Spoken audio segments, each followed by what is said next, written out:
Trabajo en una fonda dentro del mercado de La Pavón. No es un local grande, pero tiene sus clientes fijos. A diario llegan obreros, comerciantes, repartidores, hasta policías. Mi rutina empieza desde antes de que abran los puestos. Preparo guisados, acomodo las mesas y lavo todo lo que quedó de la noche anterior. A veces hay música de fondo, a veces solo el rumor de las conversaciones, el murmullo constante del mercado respirando. Pero desde hace unos meses había algo fuera de lugar. Un hombre. Siempre llegaba poco después de que abríamos. No pedía nada. Solo se paraba frente al local, como si estuviera esperando a alguien. Tenía la mirada hueca, de esas que se clavan pero no parecen mirar realmente. Siempre llevaba la misma chamarra azul, gastada en los codos, y un gorro que apenas le cubría las entradas. Nunca hablaba, nunca sonreía. La primera vez pensé que se trataba de alguien esperando turno en otro puesto. La segunda, que era un curioso. Pero después de la quinta vez que lo vi parado ahí, mirando en silencio durante más de media hora, supe que no era normal. ¿Lo conoces?, le pregunté un día a doña Leti, la de los tamales. ¿A cuál? ¿Al de la chamarra?, me respondió, bajando la voz. Dicen que es medio tocado, que antes trabajaba aquí, pero perdió la cabeza por una muchacha. Lo corrieron, pero sigue viniendo. Dicen que la sigue viendo, aunque ya no trabaje aquí. No le di importancia al chisme. Pero desde entonces, cada vez que el tipo venía, sentía una incomodidad creciente. No era miedo, era otra cosa, algo como repulsión disfrazada de compasión. Un jueves, al salir tarde del mercado, lo vi de nuevo. Esta vez no estaba parado frente a la fonda. Estaba recargado en la pared junto a la entrada del mercado, en silencio, como si supiera que yo saldría por allí. Caminé más rápido, tomando por la calle Sor Juana, donde normalmente hay más gente, pero esa noche estaba extrañamente vacía. No di más de 3 pasos cuando escuché pasos detrás de mí. No quise voltear, aceleré el paso. Pasé junto a la tienda de pinturas, cerrada, con la cortina a medio bajar. Escuché como alguien arrastraba los pies detrás de mí. Me detuve en seco frente a una zapatería cerrada. Fingí buscar algo en mi bolso para darme valor y ver quién venía detrás. Ahí estaba él, a menos de 10 metros, caminando lento, con la cabeza gacha, los brazos colgando como si no tuvieran fuerza. No dije nada. Crucé la calle sin ver si venían carros. Corrí. No sabía exactamente a dónde iba, pero mis pies me llevaron hacia el centro de Neza. No sé cómo pasé tan rápido por la panadería, por el local de celulares, por ese restaurante chino que siempre huele a aceite rancio. Lo perdí de vista un momento cuando crucé el semáforo que está frente al Banorte. Me detuve jadeando frente a una farmacia cerrada. Saqué el teléfono para llamar a mi hermana. No tenía señal. Me metí entre 2 locales, un pasillo estrecho donde a veces hay vendedores ambulantes, pensando que podía ocultarme un rato. Los minutos pasaron lentos. El silencio era espeso, y el único sonido era mi respiración agitada. Pero entonces escuché algo, el mismo arrastre de pies, esa manera de caminar, inconfundible. Estaba buscándome. No grité, no me moví. Me quedé pegada a la pared, con las piernas temblando. Lo vi pasar, no me vio. Caminaba con la cabeza al frente, los ojos perdidos. Algo murmuraba.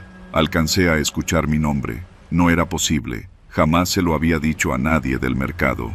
Jamás.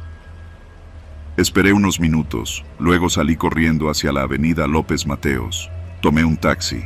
No volví a mi casa esa noche. Me quedé con mi hermana, sin decirle nada. Me temblaban las manos todavía al amanecer. Volví a trabajar a los 3 días. No le conté a nadie. El hombre no volvió a pararse frente al local, hasta el siguiente jueves. Pero esta vez no se quedó afuera. Entró. Caminó despacio entre las mesas y se sentó. Me quedé inmóvil con el cucharón en la mano. No pedía nada. Solo se sentó, mirándome. Lo atendí como si fuera cualquier cliente. Le serví un plato de arroz con milanesa. Comió en silencio. Al terminar se levantó, sacó un billete y lo dejó en la mesa. Gracias, dijo. No volvió nunca más. Pero desde ese día, cuando salgo del mercado, siempre reviso 2 veces la calle Sor Juana. No por miedo, por precaución, porque hay algo que aprendí. La mirada de un desconocido puede parecer inofensiva, hasta que decide seguirte.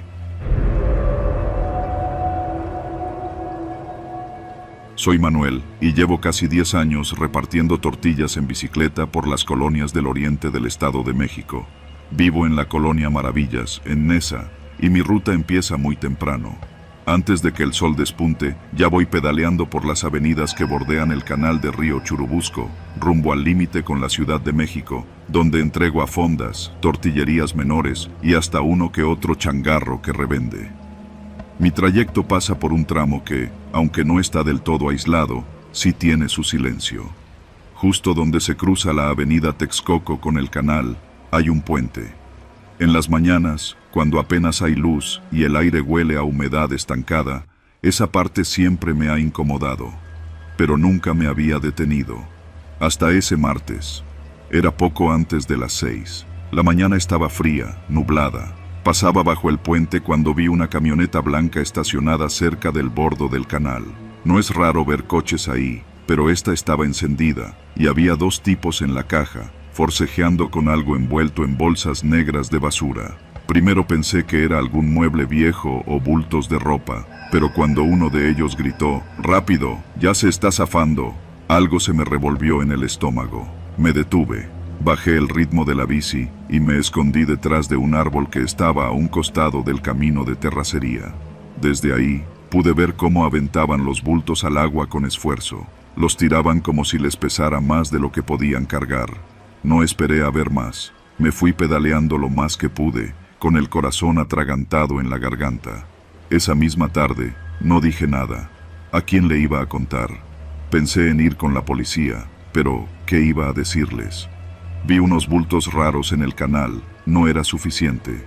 Además, uno no sabe con quién se mete. Me convencí de olvidarlo. Seguí mi vida como si nada. Pero al día siguiente, algo cambió. Tomé mi ruta como siempre, a la misma hora, con las mismas tortillas, bajando por el canal. Pero cuando pasé bajo el puente, una camioneta negra estaba estacionada en el mismo lugar. Vidrios polarizados, motor encendido, y lo más raro, no se movieron cuando pasé. Sentí su mirada sin verla. Me apuré, claro, pero no quise darle importancia. Casualidad, me dije, pero no fue así. Al tercer día, la misma camioneta negra estaba estacionada unas cuadras más adelante, en la colonia Reforma. Esta vez sí se movió.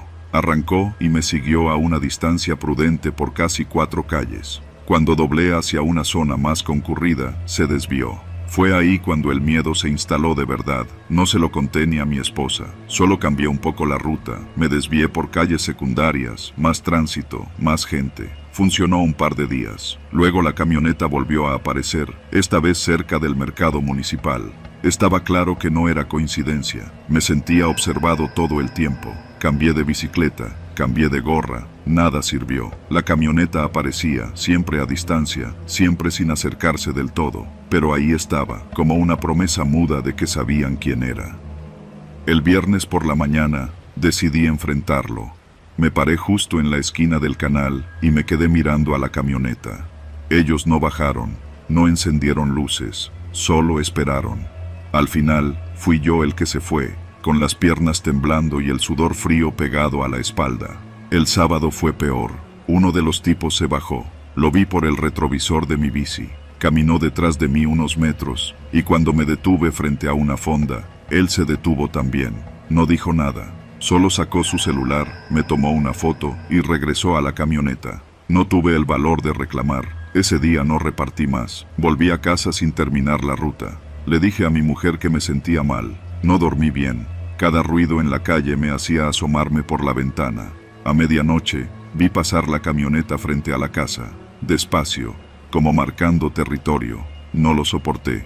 El lunes siguiente fui a la delegación. Di un reporte anónimo. No quise dar mi nombre. No servirá de nada, pensé, pero algo tenía que hacer. Pasaron los días. La camioneta desapareció. Empecé a relajarme. Pensé que quizá había sido solo una advertencia, hasta que un repartidor del mercado fue hallado flotando en el canal, justo en la misma zona. Era de otra colonia, pero tenía una ruta parecida. Lo conocía. Le decían, el güero. Buen tipo. Nunca se metía en problemas. No quise pensar más. Lo único que hice fue cambiar de trabajo. Vendí la bici, renté un local pequeño con los ahorros de mi suegra y me puse a hacer las tortillas ahí, sin salir. cerrado, sin ventanas al canal. Hoy han pasado 6 meses, no he vuelto a ver la camioneta, pero cada vez que paso cerca del canal, aunque sea en combi, siento el peso de esa mirada de nuevo. Hay cosas que uno no debe ver, yo lo vi, y aún estoy aquí, pero no sé por cuánto tiempo.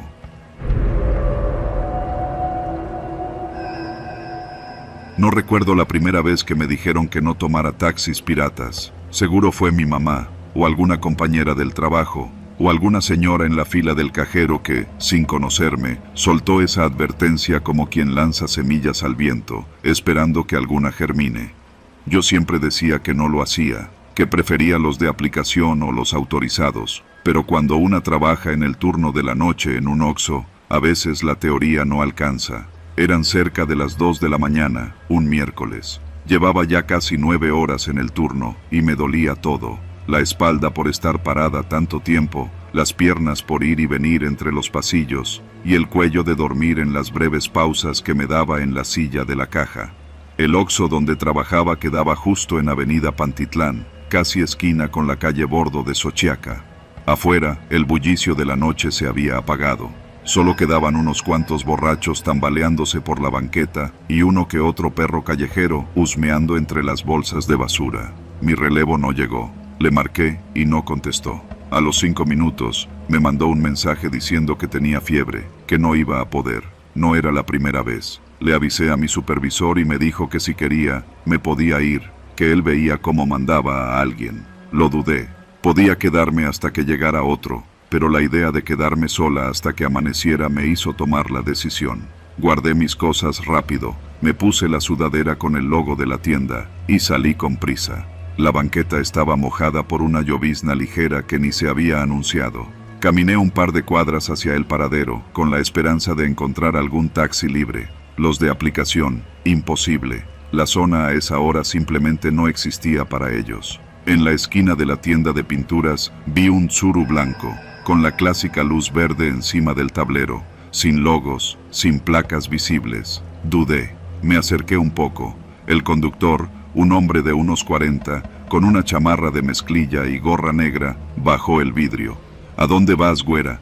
Colonia Juárez Pantitlán, respondí. Súbete, te dejo en 20. No era mucho, y ya quería estar en mi casa. Subí. El interior del carro olía a tabaco rancio. En la radio sonaba una canción de los Bukis, bajita, casi imperceptible. Me senté atrás, junto a la puerta, y cerré bien el seguro. El conductor no dijo nada más, solo arrancó. Noté que no encendió el taxímetro, pero tampoco era raro. Los primeros minutos del trayecto fueron normales. Tomó la avenida como se debía, pero en cuanto pasamos la gasolinería, en vez de seguir hacia la avenida Chimalhuacán, dobló hacia la colonia El Sol. Oiga, ¿por qué se metió por aquí?, pregunté, tratando de sonar firme. Es atajo. Esta zona es más directa, respondió sin mirarme. No era cierto. Yo conocía esas calles. Estaban llenas de baches y eran peligrosas. Era el típico atajo que solo toman quienes quieren perderse de vista.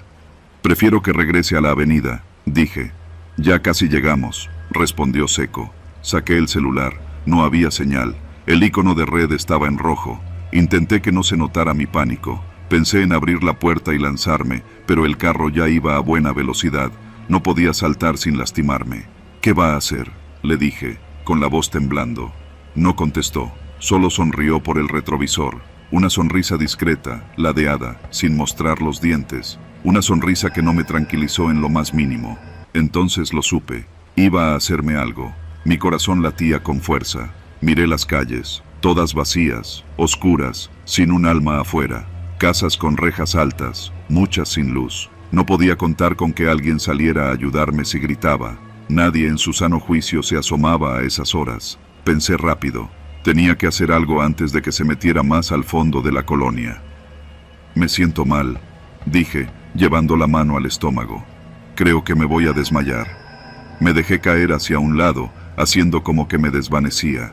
Cerré los ojos, respirando lento. El coche no se detuvo de inmediato. Sentí que seguía avanzando unos segundos más. Luego, frenó en seco. Escuché cómo se abría la puerta del conductor. «Oye, hey», dijo el hombre golpeando el respaldo. No respondí. Mantuve la respiración controlada, como si de verdad me hubiera ido. Entonces, escuché cómo abría mi puerta. Aproveché ese instante, pateé con todas mis fuerzas, le di en la pierna y salí disparada, rodando por el pavimento. Caí mal, me raspé los codos y las rodillas, pero me levanté como pude. Corrí hacia el camellón central, donde todavía pasaban coches por la avenida. Grité con todo lo que tenía. ¡Ayuda! ¡Me quieren llevar! Una camioneta negra se detuvo. El conductor bajó y corrió hacia mí. Yo no podía ni hablar del llanto. Solo señalé hacia el taxi. El hombre miró, pero el Tsuru ya se estaba dando la vuelta. Se fue a toda velocidad, perdiéndose en una de las calles laterales. ¿Estás bien? ¿Te hizo algo? Negué con la cabeza. Me dolía todo, pero estaba viva. El tipo de la camioneta me llevó a un módulo de policía que estaba a unas cuadras. Me tomaron la declaración, pero me dijeron lo de siempre. Sin placas, sin rostro, sin pruebas. No podían hacer mucho. Esa noche no dormí. Llegué a casa como pude, y me metí a bañar para quitarme el miedo. Pero no se fue. Hoy, cada vez que salgo de trabajar, no importa si tengo que esperar 2 horas, no me subo a ningún coche que no sea de aplicación, y aún así, reviso todo antes de subir, porque una sola noche, una sola decisión, puede costarte más de lo que estás dispuesta a pagar, y en esa, de noche, nadie te garantiza que llegarás viva a casa. Me llamo Daniel y tengo 17 años. Vivo en la unidad habitacional Vicente Villada, en Nezahualcóyotl, un lugar que no es ni bonito ni feo, solo lo que es. Gente trabajadora, ruido de combis desde temprano, vendedores de tamales con su carrito y el parque central donde los niños juegan por las tardes y los adolescentes se sientan en las bancas a ver pasar la vida. Siempre fui medio solitario, no tenía muchos amigos y me gustaba pasar tiempo observando. Desde el balcón de mi departamento en el 4º piso, veía la rutina del barrio como si fuera una serie de televisión. Pero desde hace unos meses, empecé a notar algo raro. Un vecino, uno nuevo. Vivía en el edificio de enfrente, 3er piso, departamento 5. No sé cómo llegó ni cuándo se mudó. Solo un día estaba ahí. No tenía familia, ni amigos, ni visitas. Siempre solo. Lo veías en el parque, sentado en la banca de concreto junto al módulo de juegos, mirando, no a las mamás, no a los jóvenes, a los niños. Al principio no pensé mal, pero era diario, y siempre se iba justo antes del anochecer, sin hablar con nadie, con su mochilita negra al hombro. Me empezó a dar curiosidad, luego desconfianza. A veces lo encontraba en la papelería viendo revistas infantiles, o en el tianguis preguntando por juguetes usados. Pero no tenía hijos, nadie lo conocía bien. Solo sabíamos que se llamaba Elías porque así estaba etiquetado su medidor de luz. Un martes, lo seguí. Dije en casa que iría a correr al parque, y llevé mi celular con la cámara lista. Elías salió de su edificio como siempre, justo después de las 5, con su paso lento y su mirada fija en el suelo.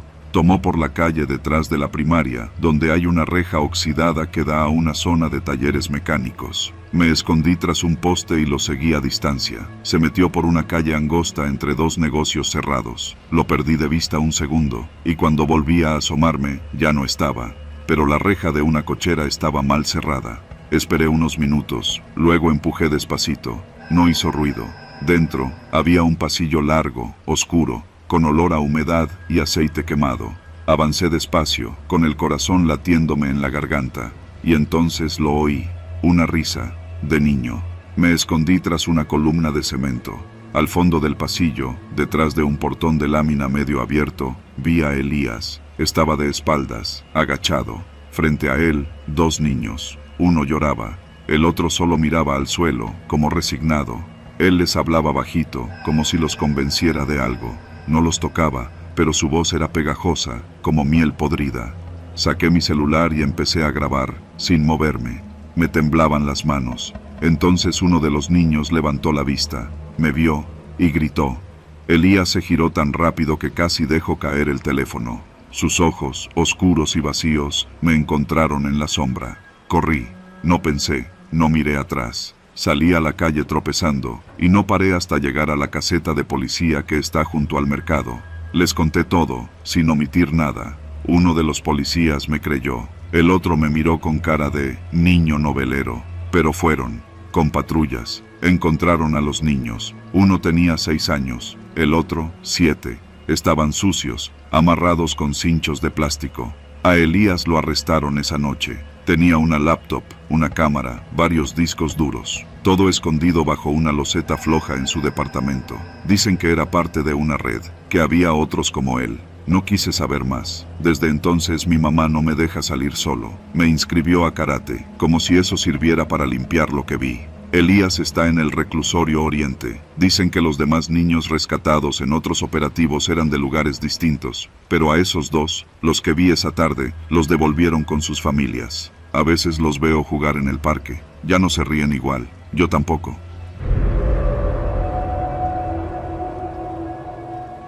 Trabajo desde hace más de 7 años como técnico en reparación de celulares, desde un pequeño local en la Cuarta Avenida de la colonia Evolución, en Nesa. Nada fuera de lo común. Pantallas rotas, baterías hinchadas, tarjetas dañadas por humedad, clientes que van y vienen, y la mayoría con prisa. Pocos se detienen a hablar más de lo necesario. Mi local está entre una tienda de abarrotes y una papelería vieja, frente a una panadería que huele delicioso a eso de las 6 de la tarde. Siempre me gustó la rutina del lugar, gente conocida, vecinos que crecieron ahí. Pero todo cambió el día que llegó un cliente nuevo, un tipo callado, delgado, que parecía no pertenecer al barrio. Llegó con 2 celulares en mano. Uno de ellos tenía la pantalla estrellada, el otro ni siquiera encendía. Me dijo que solo quería que le sacara los datos de ambos, que no reparara nada. A mí no me pareció extraño. Hay muchos que vienen solo por eso, recuperar fotos, contactos, mensajes. Pero cuando abrí el segundo equipo, me llamó la atención que tenía instalado un software que no era común. Era un tipo de sistema que permitía controlar cámaras de vigilancia a distancia, con accesos encriptados. Al principio pensé que era de alguna empresa de seguridad privada, pero las direcciones IP que aparecían en los registros me sacaron de onda. Todas estaban ubicadas en el mismo radio de unas cuantas calles, algunas incluso ahí mismo, en la Cuarta Avenida. Ese mismo día, al revisar más a fondo, vi imágenes almacenadas en caché. Eran tomas de cámaras colocadas en patios, en salas, en entradas de casas, gente viendo la televisión, niños jugando, una señora barriendo su pasillo. Me helé. Eran hogares de vecinos, gente que yo conocía. Sentí una presión en el pecho. No sabía qué hacer. Le entregué al tipo los celulares 2 días después, como si nada, pero no pude quedarme tranquilo. Hice capturas de algunas imágenes, guardé algunos archivos en una memoria oculta que tengo para respaldos. No por morbo, era miedo. Necesitaba pruebas. Intenté hablar con un policía del módulo que está en la López Mateos. Le mostré uno de los videos, sin mencionar nombres. El tipo me dijo que no podía hacer nada sin una denuncia formal, que necesitaba a la víctima. Pero, ¿cómo le explicas a una señora de 60 años que alguien la está espiando sin que piense que el loco eres tú? Una semana después, empecé a recibir mensajes extraños, primero en mi celular personal, luego en el de la tienda. No abras lo que no entiendes. No es tu problema. Tus cámaras también tienen ojos. Me empecé a sentir vigilado. A veces, al salir por una torta al puesto de la esquina, sentía que alguien me seguía. Una noche encontré un sobre bajo la cortina metálica del local. Adentro había una foto mía, tomada desde afuera de mi casa. Estaba cerrando la cortina del local. En la imagen se veía la hora. Era de esa misma tarde. Lo peor fue cuando noté que mi módem de internet tenía luces encendidas en horarios en los que no había ningún dispositivo conectado. Revisé el panel de administración y encontré un ingreso reciente desde una dirección que no reconocía. Cambié la contraseña. Al día siguiente, otra vez, empecé a pensar que quizá el tipo tenía acceso a mi red, a mis cámaras, porque sí, yo también tengo cámaras en el local, por seguridad, como todos los negocios del barrio, pero ahora ya no estaba seguro de nada. Un viernes, cerca de las 10 de la noche, mientras hacía inventario en el local, la pantalla donde se muestran las cámaras se puso negra, solo por unos segundos, pero lo suficiente para que mi corazón se acelerara. Cuando volvió la imagen, la cámara exterior mostraba algo extraño.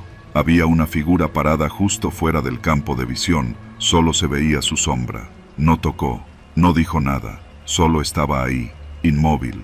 Llamé a la policía. Llegaron 40 minutos después. No había nadie. Esa madrugada me quedé en vela, pensando, reproduciendo en la cabeza todas las veces que vi algo fuera de lugar.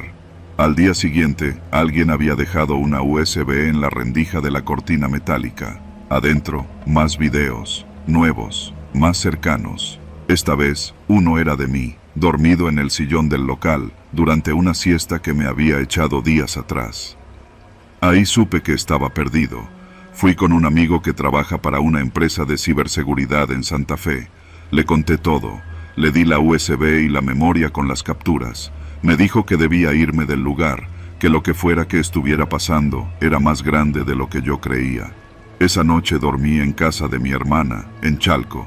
Al regresar por mis cosas al local, ya no estaban mis cámaras. Se las habían llevado. Cortaron los cables, desmontaron todo. Nadie vio nada. Cerré el local esa misma semana. Me mudé. Cambié de número, de celular, de cuenta bancaria. No denuncié. No tenía con qué. Hoy vivo en Tlalpan. Sigo reparando celulares, pero ya no guardo datos de nadie. No conecto nada a mi red personal. Y todas las noches, antes de dormir, tapo con cinta las cámaras de mi laptop y de mi teléfono. Porque sé que hay ojos. Ojos detrás del cristal, que siguen ahí, en Nesa, en cualquier parte, esperando a que alguien vuelva a mirar donde no debe. Me llamo Mariana, y si algo aprendí esa noche fue que el miedo real no necesita fantasmas. A veces basta con un rostro humano que aparece una y otra vez, hasta volverse parte de tus pensamientos, de tus recorridos, de tus sueños. Yo era estudiante de Derecho en la FES Aragón y como muchos otros, usaba el metro para moverme. Me gustaba regresar sola, me hacía sentir independiente, fuerte, tonta de mí. Esa semana, por tercera vez, vi al mismo hombre en la estación. Lo noté por su forma de mirar. Nunca hacía contacto directo, pero sabía que sus ojos me buscaban. Era alto, delgado, con una chamarra negra que le llegaba a la cadera. No hablaba con nadie, solo caminaba despacio, siempre a pocos metros detrás de mí. Creí que lo había visto también afuera de la escuela un par de veces, pero no le di importancia. La paranoia es común en el Estado de México, o al menos eso me repetía. La noche del viernes tomé el último tren en la estación Impulsora.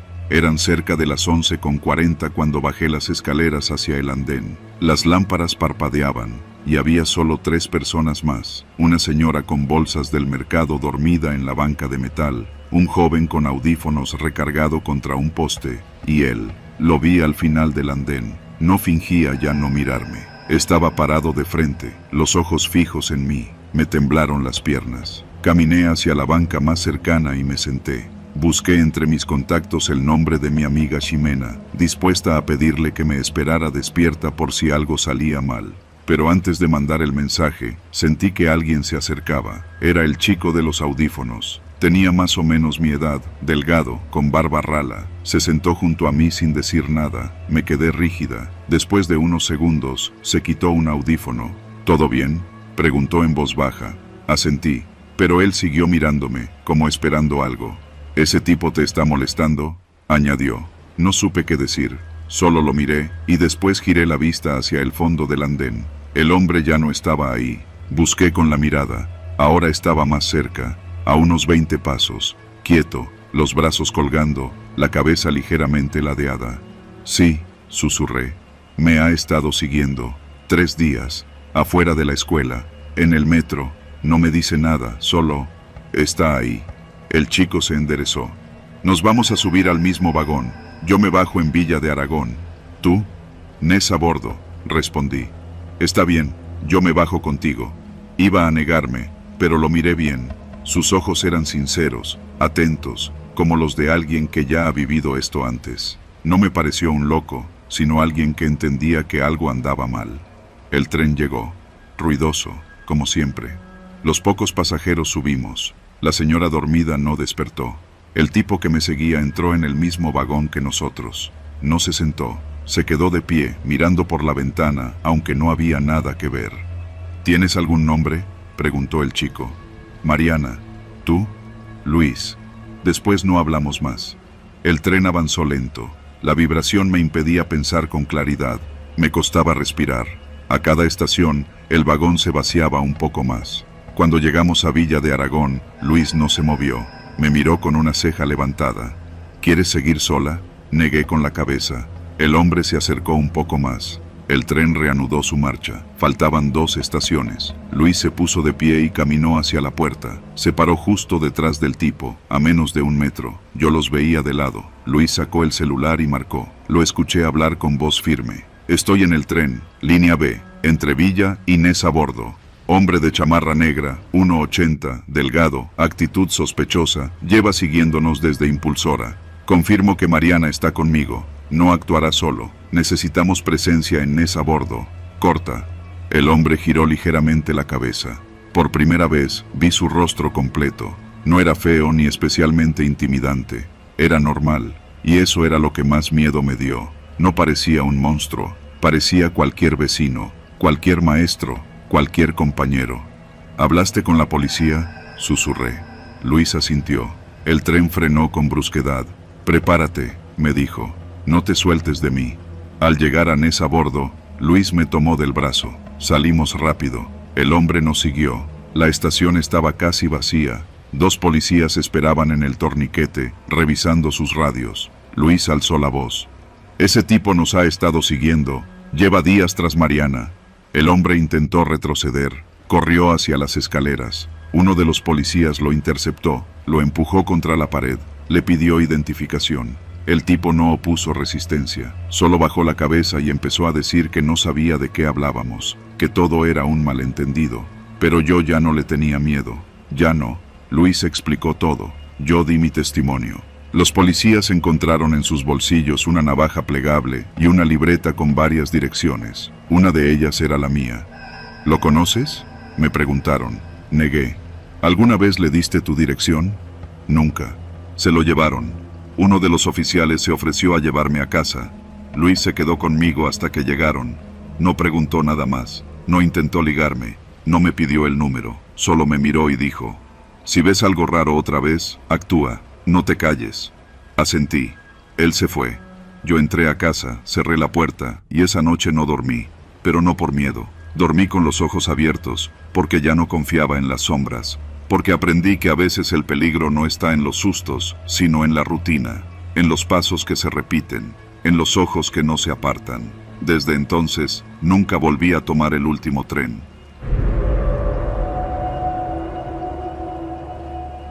Tenía 18 años cuando ocurrió, pero todavía puedo describir cada rincón de esa casa como si acabara de salir de ella. Fue una de esas noches donde no planeas nada, pero acabas atrapado en algo que te cambia para siempre. Era un sábado a principios de diciembre. Habíamos salido de casa de Emiliano después de una tarde de videojuegos, tacos y pláticas sobre el fin del semestre. Éramos 6, Emiliano, Sandra, el Javi, Mariana, Paco y yo. Todos de la misma preparatoria en la colonia metropolitana. Ya era tarde, cerca de las 11, y no teníamos ganas de regresar aún.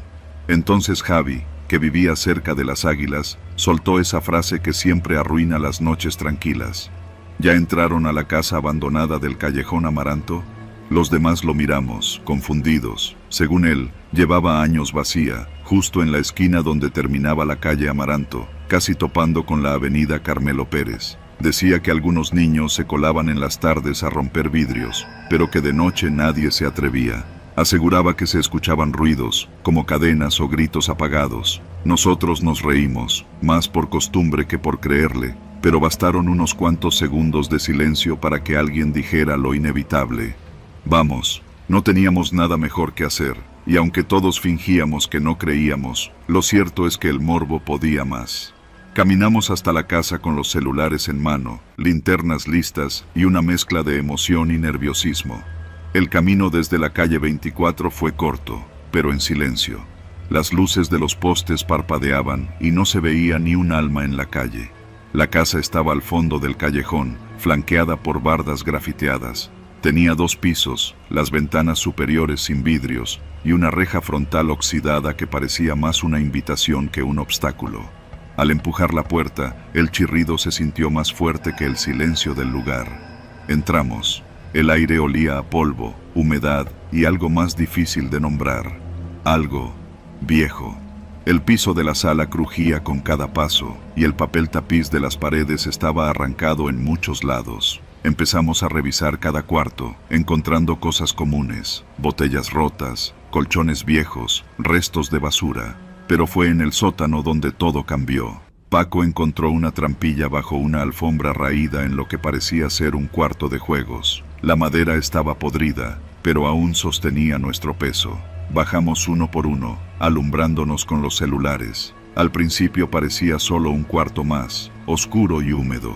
Pero había algo diferente. Sobre una mesa de metal oxidado, había varias carpetas apiladas, todas cubiertas con polvo. Al abrirlas, empezamos a leer nombres, edades, fechas, fotos de personas con los ojos vendados. Había hojas con anotaciones médicas, listas con horarios, nombres en clave. Y en el rincón del cuarto, cuerdas atadas a la pared, y en el suelo, manchas. No era pintura. Sandra fue la primera en vomitar. Intentamos calmarnos. No queríamos creer lo que veíamos, pero todo estaba ahí. Pruebas de que ese lugar se usó para retener personas. Había documentos con logotipos de hospitales, otros con sellos difusos.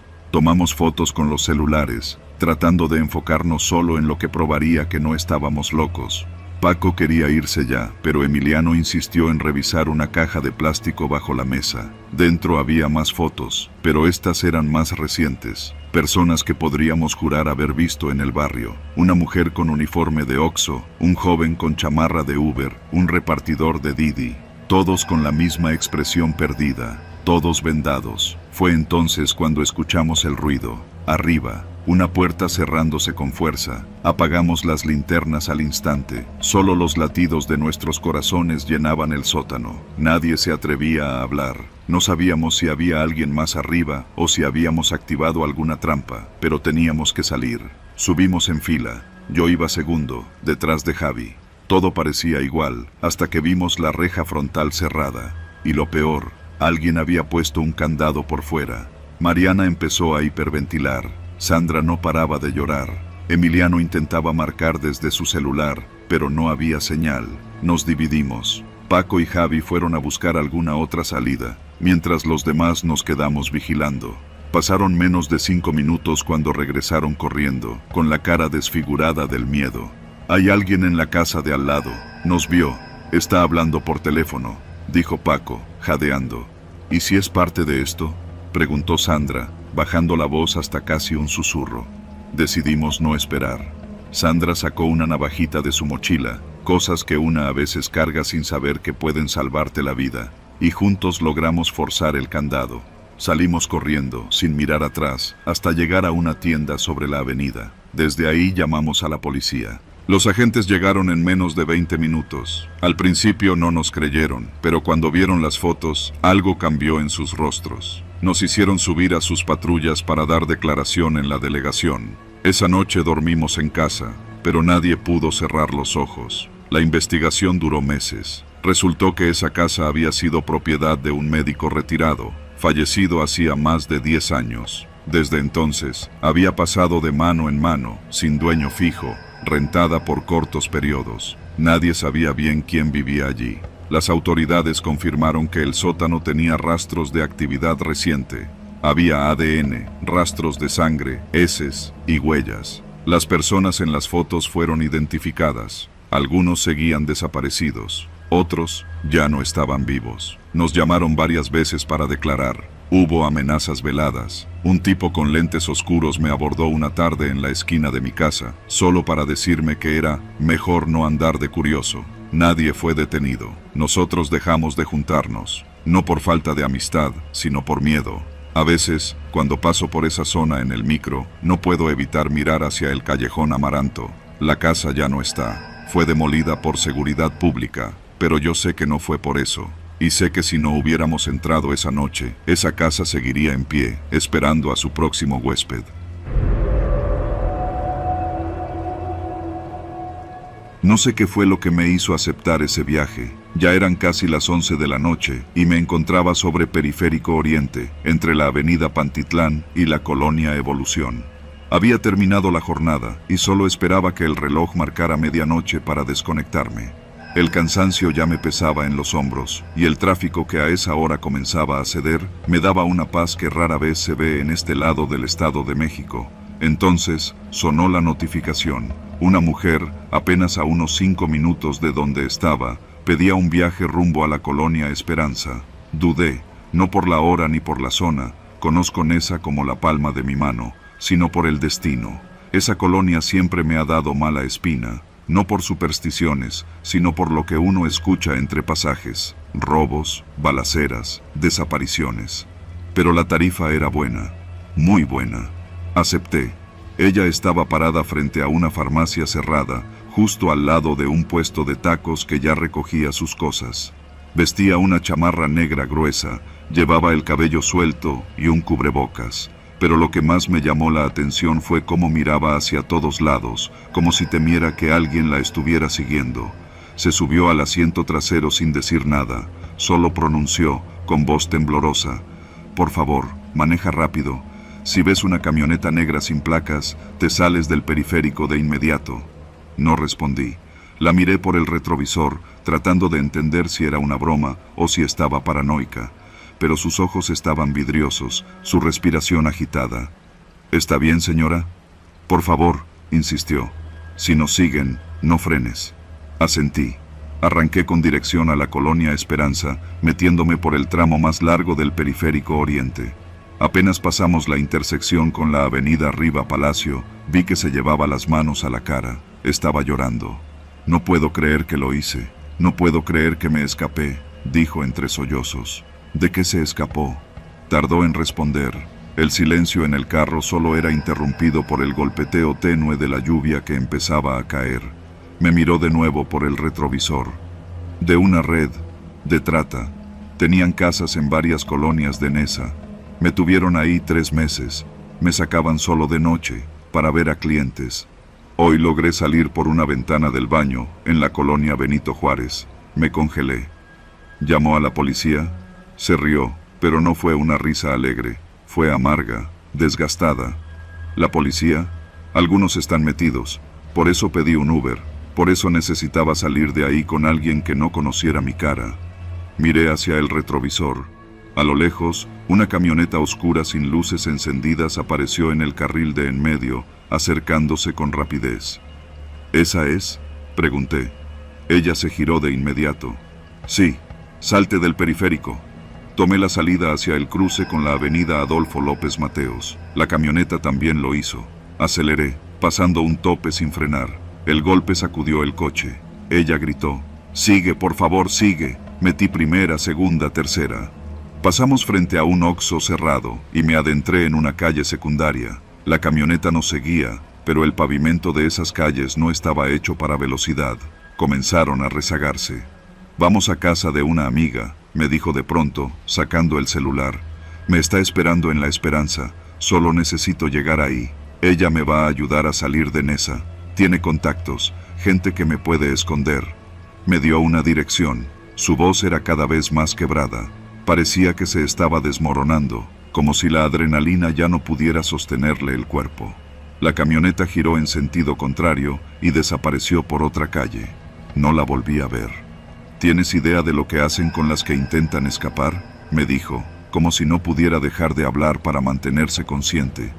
«A una le tatuaron un código QR en la espalda, a otra la mandaron a Veracruz, pero a mí me querían vender, me habían dicho que ya tenían comprador». «¿Y cómo lograste salir?». «Me ayudó otra chava. Fingió estar enferma para que el vigilante se distrajera. Me dejó la ventana del baño abierta. Ella se quedó atrás. Llegamos a su destino.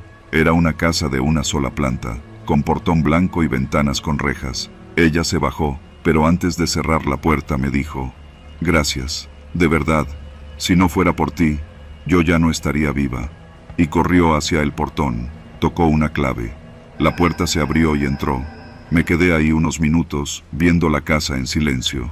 No entendía del todo lo que había pasado. Encendí el carro y me alejé, regresando al periférico. No dije nada en voz alta, no pensé, solo manejé. Al día siguiente, vi una noticia en redes sociales. Catean casa en colonia Benito Juárez, Nezahualcóyotl. Presunta red de trata operaba desde hace varios meses. Se reportan varios detenidos. Una mujer logró escapar la noche anterior. No dijeron su nombre, no mostraron su rostro, pero yo sabía quién era. Desde entonces, cuando paso por el periférico, bajo la velocidad justo en ese tramo, miro a los lados, no por miedo, sino por respeto, porque aunque uno sea solo un chofer más en esta ciudad, a veces, sin querer, te conviertes en la única vía de escape de alguien que ya no tenía ninguna otra salida. Me llamo Ricardo. Desde hace casi 5 años trabajo como encargado nocturno en el zoológico del Parque del Pueblo, allá en Neza, ese municipio duro, terco y vivo, donde uno aprende rápido a distinguir entre el ruido normal de la calle y el que avisa peligro. Mi trabajo era tranquilo, vigilar que nadie se metiera, alimentar a los animales que requerían atención específica, revisar cerraduras, caminar los senderos, todo rutinario, hasta hace unos meses. Primero fueron los conejos. No es raro que se escapen, son ágiles, y uno se acostumbra a que se metan entre la maleza o los ductos viejos de agua. Pero luego siguieron los coatíes, después una guacamaya. En el registro oficial decía desaparecido, pero yo sabía que no había sido fuga. En los jaulones había signos de apertura, pero sin daño aparente, como si alguien con llaves hubiera entrado. Comenté mis sospechas con Toño, otro velador de confianza. Él también había notado cosas raras, comida desaparecida del almacén, huellas que no eran de animales cerca del andador de la laguna, una cadena de seguridad suelta en la reja de las iguanas. Pero lo más raro fue una noche, a mediados de abril, cuando escuchó pasos entre los árboles a eso de las 2:30 de la madrugada. No era un gato ni un mapache, era alguien con botas, caminando lento. Esa fue la noche en que desaparecieron 3 tlacuaches. Como siempre, no hubo cámaras que registraran nada útil. El sistema estaba obsoleto, con áreas ciegas por todos lados. La administración decía que no había presupuesto. Yo sabía que no iban a hacer nada, así que decidí tomar cartas en el asunto. Le pedí a mi primo Gerardo que me prestara una cámara pequeña, de esas que se activan con movimiento. La coloqué justo en la barda trasera, donde hay una grieta entre los tabiques. El primer intento fue inútil. La cámara grabó puras ratas. Pero la tercera noche, el sensor captó algo más. Era un hombre, flaco, alto, con una mochila negra al hombro. Apareció a las 3:18. Se agachó, cruzó la grieta y se perdió entre los árboles. Su cara no se veía, pero por la complexión me recordó al tipo que a veces recogía cartón afuera del parque. Lo había visto un par de veces merodear por la zona, pero nunca dentro. No dije nada a los jefes, solo se burlarían. Mejor me preparé. La siguiente semana pedí un turno doble y me llevé un bate, por si acaso. Me escondí cerca de la jaula de los tejones, que da justo al camino trasero. Dejé las luces apagadas. Esperé. Pasaban de las 3 cuando lo vi. No estaba solo. Eran 3 hombres. Uno sacó unas pinzas y abrió con cuidado la reja de los mapaches. El segundo sacó una bolsa grande de lona. El tercero vigilaba con un radio pequeño en la mano. Lo que me sacudió el estómago fue lo que oí cuando se acercaron más. Este lo quiere vivo, para mañana. La ceremonia es en Iztapalapa. Ceremonia. No supe si hablaban de brujería o algún tipo de rito clandestino, pero ahí fue cuando me temblaron las manos. Iban a llevarse animales del zoológico para cosas que no me quería imaginar. El que vigilaba se giró y miró directo hacia donde yo estaba. Sentí que se me detenía el corazón, pero no se movió. Solo levantó el radio y susurró algo. Corrí. No pensé. Solo eché a correr por el sendero hasta la caseta de control. Pero cuando llegué, no había nadie. Toño había terminado su turno temprano por una diarrea y el sustituto ni siquiera estaba. Llamé al número del encargado, pero no contestó. Entonces decidí volver, aunque fuera por otro camino. En la oscuridad del parque, el sonido de los árboles no ayuda. Crujen, chasquean, silban con el viento. Cada sombra parece alguien. Me fui bordeando el estanque, pegado al muro. Cuando llegué cerca de la zona de reptiles, escuché un auto arrancar. Me acerqué a la barda lateral y vi una camioneta blanca sin placas perderse entre las sombras rumbo a la avenida Pantitlán. Al día siguiente, al revisar, los mapaches no estaban. Fui directo con la cámara y copié el video en una USB. Se la llevé a un amigo que trabaja en una cabina de la policía municipal. Le pedí que lo viera, que me dijera si podía hacer algo. Lo vio todo, pero solo dijo: «Tú no te metas en esto, de verdad. Mira, ya está grabado, sí, pero no hay rostros claros, no hay placas, no hay pruebas que valgan en un juicio. Y si esta gente está metida en lo que creo, Tú cuida tu trabajo y tu vida. Quise protestar, pero algo en su tono me lo impidió. Las semanas siguientes fueron un infierno. Dormía poco. Miraba a cada visitante del parque con desconfianza. Me obsesioné con las jaulas. Revisaba candados 3 veces. Toño empezó a notar mi paranoia. Le conté todo. Se rió nervioso y me dijo que mejor dejáramos las cosas así. No es nuestro problema, dijo, pero sí lo era. Una noche, cerca del 1 de junio, mientras hacía mi ronda en la zona de los venados, escuché algo. Un quejido, como si alguien gimiera del otro lado de la reja. Corrí. Ahí, tirado entre los arbustos, estaba uno de los mapaches desaparecidos. Vivo, herido. Tenía una cuerda apretada al cuello y la pata delantera rota. Lo recogí como pude, lo llevé a la clínica del parque. Murió a la mañana siguiente. Fue el detonante. Tomé la USB y la envié por correo a una reportera local que había investigado cosas turbias en Neza. Incluí todo lo que sabía, lo que había escuchado, las fotos de los animales desaparecidos, incluso una lista que había hecho con fechas, especies y patrones. Nunca me respondió directamente, pero unos días después vi en redes una nota titulada "Zoológicos vulnerables, animales robados para ritos clandestinos en el Estado de México". No decía el nombre del parque, pero reconocí mis palabras. Desde entonces, no han vuelto a desaparecer animales, no oficialmente. Pero yo sigo trabajando ahí. Cada noche, cuando camino entre las jaulas vacías y escucho un ruido que no debería estar ahí, me acuerdo que, aunque sobreviví, me convertí en otra pieza del silencio que cubre al parque del pueblo. Y en el fondo, sé que esos hombres no se detuvieron, solo están esperando su momento.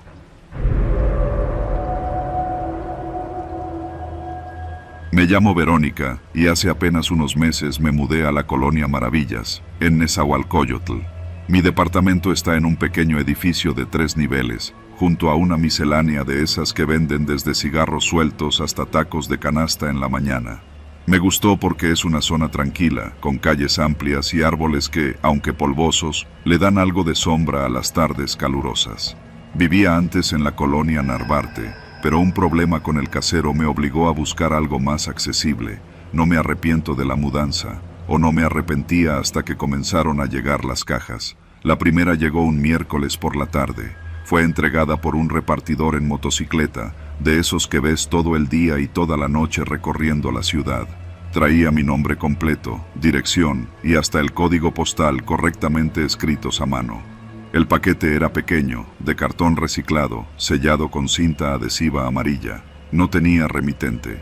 Al abrirlo encontré un cuaderno de secundaria, con mi nombre escrito con plumón morado en la portada, y algunas hojas arrancadas. Lo reconocí de inmediato. Lo había tirado hacía más de 10 años, en una limpieza que hice antes de dejar la casa de mis papás. La tinta estaba deslavada, pero mis anotaciones estaban ahí. Poemas tontos, dibujos de ropa que jamás diseñaría, nombres de bandas de rock adolescente. Sentí una punzada en el pecho, no por nostalgia, sino por lo improbable del hallazgo. Pensé que quizá mi mamá había hecho limpieza y lo mandó por alguna extraña razón. Le llamé, y su respuesta fue un rotundo: ¿qué cuaderno? Yo ni sabía que existía eso ya.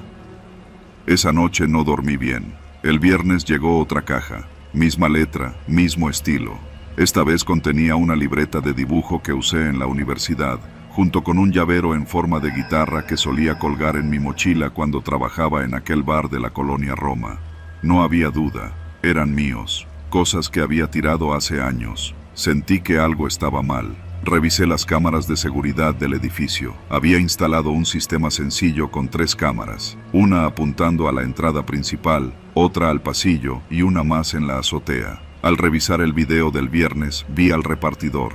No era el mismo de la primera vez. Este era un hombre más alto, delgado, que vestía un casco negro que nunca se quitó. Pausa. Regresé el video unos segundos. Amplié la imagen. El repartidor estaba mirando directo a la cámara antes de dejar la caja en el buzón metálico del portón. La cámara no grabó sonido, pero juraría que estaba sonriendo. Las siguientes semanas llegaron más paquetes. Cajas con ropa vieja, boletos de cine, una playera que creí haber perdido en una mudanza. Todo con ese mismo olor a papel envejecido. Y siempre, cada entrega ocurría entre las 2 y las 4 de la tarde. Revisé los videos. Siempre era un repartidor diferente. Ninguno de ellos coincidía en complexión, estatura o tipo de moto, pero todos miraban a la cámara, hasta que llegó la caja más grande. Era una tarde gris, lloviznaba y el cielo parecía más bajo de lo normal. Yo estaba en casa cuando sonó el timbre. Bajé pensando que sería alguna vecina o el del agua, pero allí estaba, una caja del tamaño de un horno de microondas. El repartidor ya se había ido, solo quedó la caja. El cartón estaba manchado con humedad y dentro encontré algo que hizo que se me cayera el alma al suelo.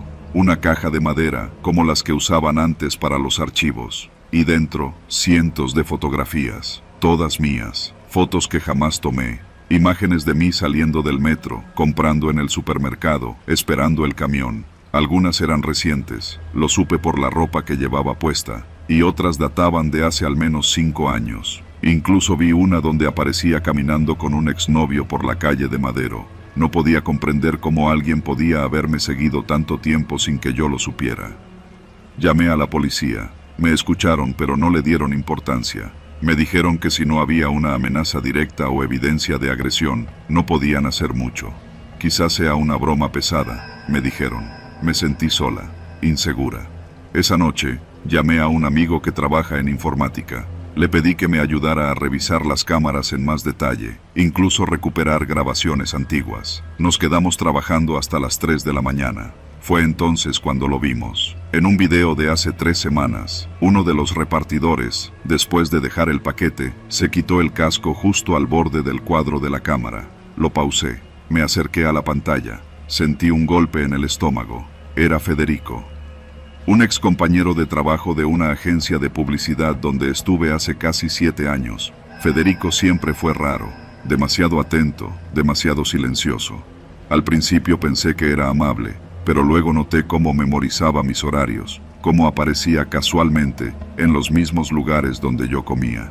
Cuando dejé la agencia, bloqueé todos sus contactos. Un día me esperó afuera del metro, diciendo que podíamos ser amigos. Fue la última vez que lo vi, o eso creí. Mi amigo me ayudó a descargar todos los videos y prepararlos como evidencia. Al día siguiente fui a levantar una denuncia formal. La recepcionista apenas levantó la vista cuando le dije el motivo. Sin amenazas directas no hay delito, me dijo. Pedí hablar con un agente. Me dijeron que lo reportarían. Eso fue todo. Esa noche recibí un mensaje en mi buzón del edificio. No tenía sobre, solo una hoja de libreta con letras recortadas de una revista. Gracias por no olvidarme. El miedo se volvió constante. Dejé de salir sola. Instalé nuevas cerraduras. Le pedí a un vecino que me acompañara al trabajo. Cada sombra me ponía los pelos de punta. No sabía en quién confiar, hasta que, una tarde, sonó el timbre. No bajé. Revisé la cámara. Era él, Federico, sin casco, sin miedo. Miró directo a la lente y levantó una última caja. Luego se fue caminando, como si nada. Llamé a la policía. Esta vez llegaron. Revisaron el paquete, lo fotografiaron. Dentro había una sola cosa. Una copia impresa, en blanco y negro, de una foto mía durmiendo, claramente tomada desde fuera de mi ventana. Eso cambió todo. Con esa evidencia, finalmente aceptaron que era un caso serio. Investigaron, buscaron a Federico, descubrieron que había alquilado una habitación en una vecindad cerca del mercado de la colonia Maravillas. En su cuarto encontraron docenas de cajas iguales. Ropa mía, pelos míos, copias de mis llaves hechas con cera, mapas, notas, diarios con fechas, horarios. Estaba todo allí. Nunca lo encontraron. Desapareció días antes del allanamiento. Nadie sabe dónde está, pero al menos ya no ha dejado más cajas. Cambié de casa, cambié de número. Vivo con una amiga y apenas hablo de lo que pasó. Pero cada vez que llega un paquete, cada vez que escucho una moto frenar frente a la casa, no puedo evitar mirar la cámara, porque tengo miedo de que algún día una de esas cajas esté vacía y que me esté esperando para llenarla.